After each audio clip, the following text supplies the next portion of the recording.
Dry, drought-prone regions of the world produce nearly a third of the global food supply. And many of the crops in these regions are in danger of going thirsty, not only because the soil they grow in contains too little water, but because it contains too much salt.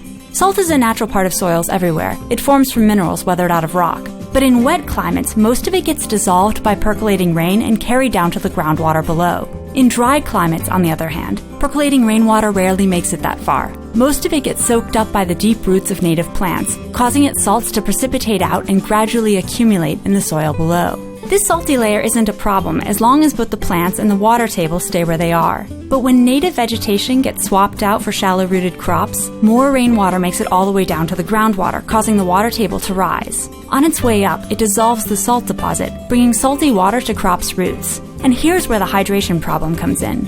Individual molecules of salt are a lot bigger than molecules of water, so they get stuck in narrow junctures in plants' plumbing and cut off their water supply.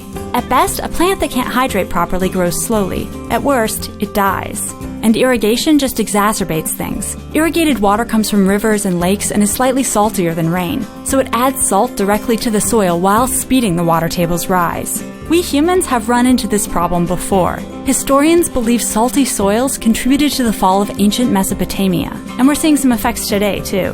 As much as 1/4 of all irrigated dry farmland on Earth experiences reduced yields due to salt. But even without additional water, groundwater can come up fast. For example, when forests in southwestern Australia were converted into non-irrigated farmland, it took just 12 years for the water table to rise 18 meters to the surface. One way farmers in dry regions deal with this problem is by periodically flushing their soils with enough fresh water to remove the salt. This works temporarily, but requires a ton of water, sometimes more than is used on crops over an entire growing season. A better option is to plant thirsty, deep-rooted trees and shrubs, which can soak up most of the percolating water and reverse the rising water table. In Australia, native trees planted amongst conventional crops slurped up so much water that the water table fell 3 meters in a decade, taking its load of dissolved salts with it.